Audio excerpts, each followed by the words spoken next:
Jamal Niles here with Anthony Fowler just after your victory over Brian Rose. Was there anything that surprised you with Brian Rose when you stepped in there tonight? No, I knew he was a quality operator. I didn't know how much he had left, obviously. He's had a long career, but that experience, it showed. And he was clever, good jab.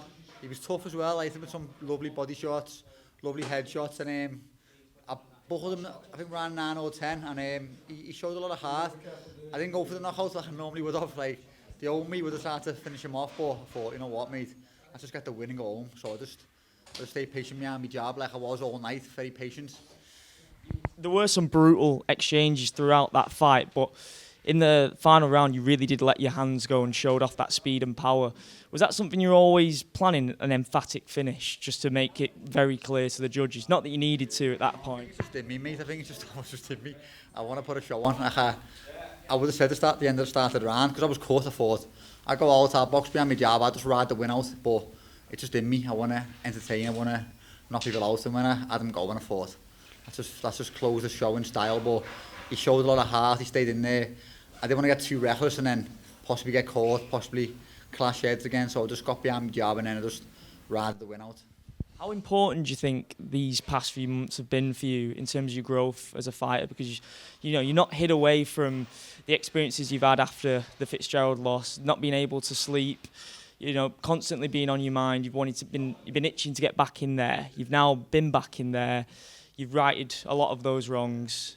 You still got those plans for that rematch. Just how are you feeling as a man and as a fighter now? Yeah, like Dave said to me after the fight, calm down, but you understand, like, I've had a lot of my brain for like a long time since this fight got announced. It was a must-win fight, and like a lot of pressure was on my shoulders, and I don't really show much emotion in the gym. I just come in the gym, I get on my train, I go home. But when I get home on my own of a night and I'm on my own in camp, the thoughts playing your mind, you've got to win this fight. And I know Brian's a good fighter. I know he's been round the block. I know he's very capable. So I knew it was going to be a challenging fight, but I always believed in myself, and that's where I am to this day, because I've always believed in myself. And today I said to myself, I'm not losing this fight no matter what. Like, I dug in, but I could have went so much deeper if I had to tonight. Will you get back in touch with Brian? I know you've said that you really don't want to see him retire after that fight. Are you going to drop him a message and just reiterate that point to him? Yeah, again, it's not my place to say. It's down to him. He's his own man.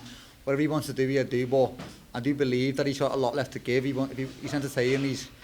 He's game. He's got a big fan base. He can come back and he can win titles. He can earn more money. But it's how much he wants it. Obviously, he's lost to a younger fighter, much less experienced than himself. So that'll hurt his pride. But I have been fighting 17 years. I'm not an average 10 novice, 10 fight novice pro. I've been around the block. So he gave me a great fight. It was a good fight. Now, you did mention, obviously, Scott Fitzgerald after that fight. That fight is going to happen at some point, sooner or later. But right now, it seems that he's going to fight Cheeseman. So, in the meantime, have you got an idea of what your plans are in between that fight?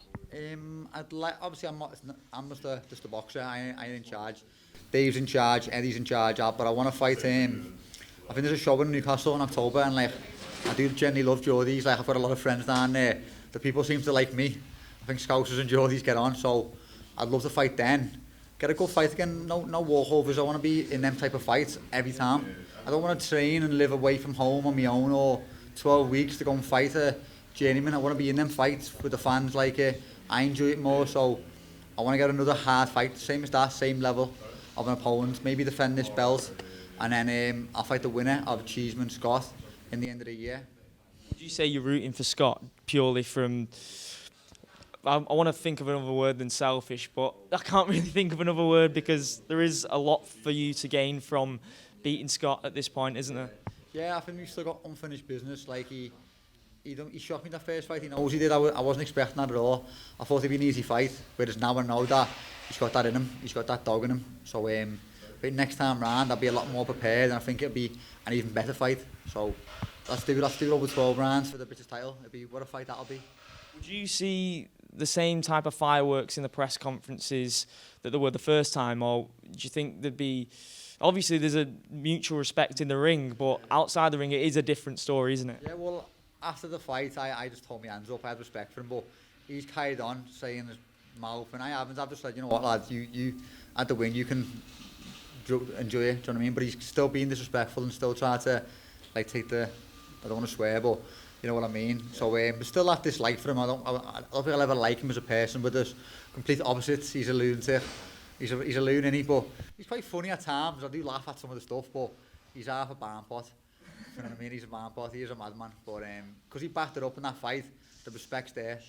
I can't wait to see that fight, inevitably, when it happens. I'm going to let you enjoy the rest of your night. You've earned it. Great performance, mate. Thanks very much. Cheers. You.